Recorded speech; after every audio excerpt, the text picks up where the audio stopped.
বন্ধুরা, কোটি কোটি বছর আগে আফ্রিকার সমভূমি ছিল ঘন জঙ্গলে ঘেরা। সমগ্র আফ্রিকা জঙ্গল জুড়ে আমাদের পূর্বপুরুষ আদিম মানুষরা বসবাস করত। এটি ছিল আদিম মানুষের বিকাশের সময়। এই ঘন জঙ্গলে সে নিজেকে গড়ে তুলেছিল এবং নিজেদের অন্যান্য প্রাণীদের থেকে উন্নত করছিল। কিন্তু ভাবার বিষয় হলো, যখন সবকিছু ঠিকঠাক চলছিল তখন কি এমন পরিস্থিতির সৃষ্টি হলো যে আদিম মানুষকে আফ্রিকা ছেড়ে অন্য মহাদেশে চলে যেতে হলো? এর পিছনে কি কোনো প্রাকৃতিক ঘটনা ছিল, নাকি অন্য কোনো কারণ ছিল? আদিম মানুষের কোন প্রজাতি আফ্রিকা মহাদেশ থেকে প্রথম বের হয়েছিল? বন্ধুরা, এই ভিডিওতে সব কিছু জানবো। তাহলে চলুন কোনো সময় নষ্ট না করে ভিডিওটি শুরু করি। বন্ধুরা, 20 লক্ষ বছর আগে আফ্রিকার সমভূমি ঘন জঙ্গলে ঘেরা ছিল। ঘন জঙ্গলে বিভিন্ন ধরনের শিকারী পশুরা ফাঁদ পেতে থাকত। এই শিকারী প্রাণীদের মধ্যে সবচেয়ে ভয়ঙ্কর ছিল লম্বা দাঁতওয়ালা সিংহ এবং হায়েনা। আদিম মানুষ ওই বনে বসবাস করত। আফ্রিকায় আদিম মানুষের প্রথম প্রজাতির নাম প্রকনসুল হেসেলনে ছিল। এরা গাছে বসবাস করত।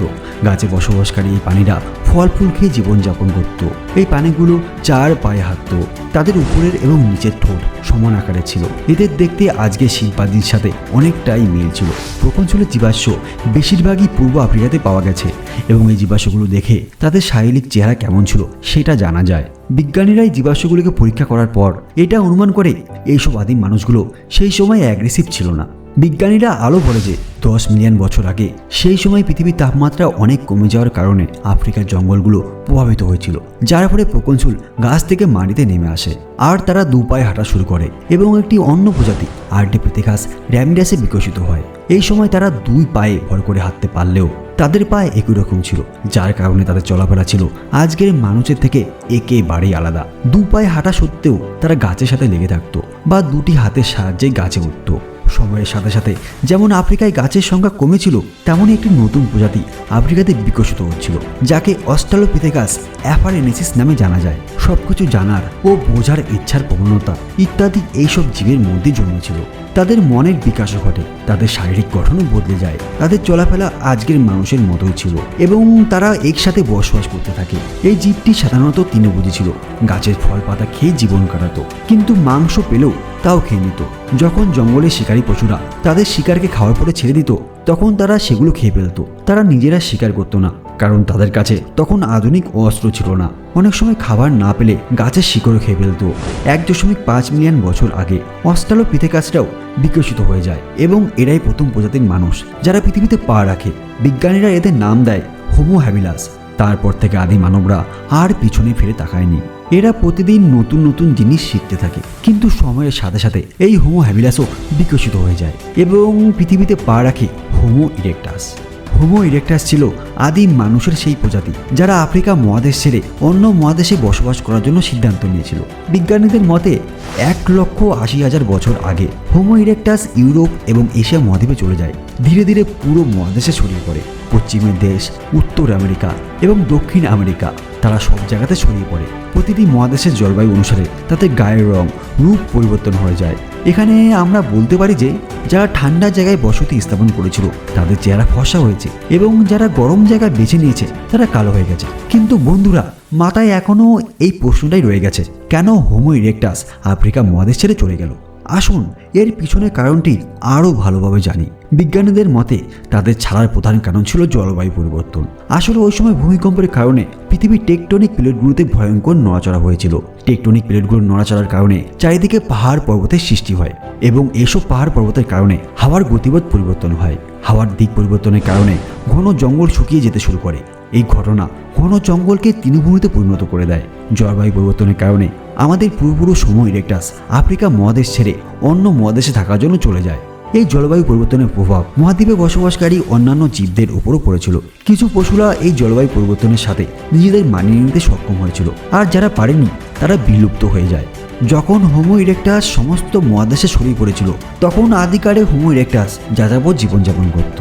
খাবার এবং আশ্রয়ের সন্ধানে তারা এখানে ওখানে ঘুরে বেড়াতো, কিন্তু ধীরে ধীরে তারা সময়ের সাথে সাথে বিকশিত হয়। এখন তারা তাদের পূর্বপুরুষদের চেয়ে অনেক বেশি ক্রিয়েটিভ এবং বুদ্ধিমান হয়ে ওঠে। এখন গাছে ওঠা শিল্প ঘুরে মাটিতে হাঁটা এবং দৌড়াতে এক্সপার্ট হয়ে যায়। এখন তারা তাদের পূর্বপুরুষদের তুলনায় নিজেদের চাহিদা পূরণ করতে সক্ষম হয়েছে। আপনারা সকলেই জানেন যে চাহিদা নতুন আবিষ্কারের জন্ম দেয়।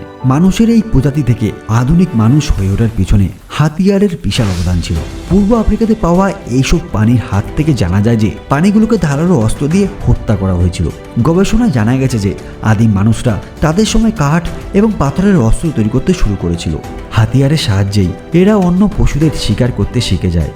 সবচেয়ে গুরুত্বপূর্ণ হলো হাতিয়ারের সাহায্যে তারা তাদের চেয়েও শক্তিশালী বন্যপ্রাণীদের থেকে নিজেদের বাঁচাতে শিখেছিল।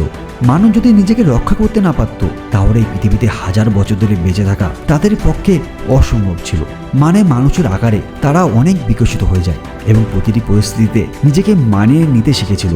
তারা জঙ্গলকে নিয়ন্ত্রণ করতে শিখে যায়। এই প্রজাতির মানুষরাই আগুনের ব্যবহার করতেও শিখে যায় এবং তারা খাবারকে ধীরে ধীরে রান্না করতেও শিখে যায়। তারা 4 থেকে 5 ফুট লম্বা এবং 40 থেকে 70 কিলোগ্রাম ওজনের ছিল। তারা আগের চেয়ে এখন অনেক আধুনিক হয়ে গেছিল।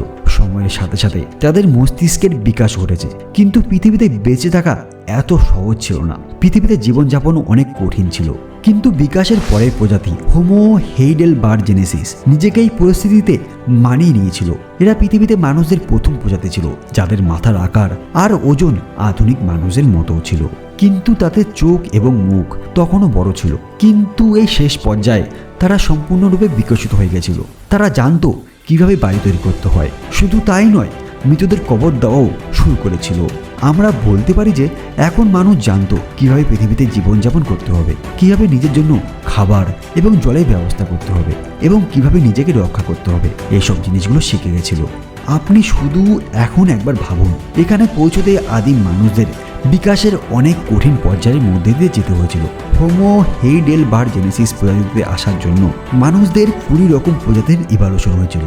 সময়ের সাথে সাথে এইসব প্রজাতি একে একে পৃথিবী থেকে বিলুপ্ত হয়ে যায়, আর যারা রয়ে গেছিল তারা হোমো সেপিয়েন্সে বিকশিত হয়ে যায়। হোমো সেপিয়েন্স মানে হলো আধুনিক মানুষ। মানে আজকের আমরা 2.5 মিলিয়ন বছরের বিকাশের পর এই পৃথিবীতে জন্ম হয়। এদের মাথার আকার আগের থেকে অনেক বেশি বিকশিত ছিল।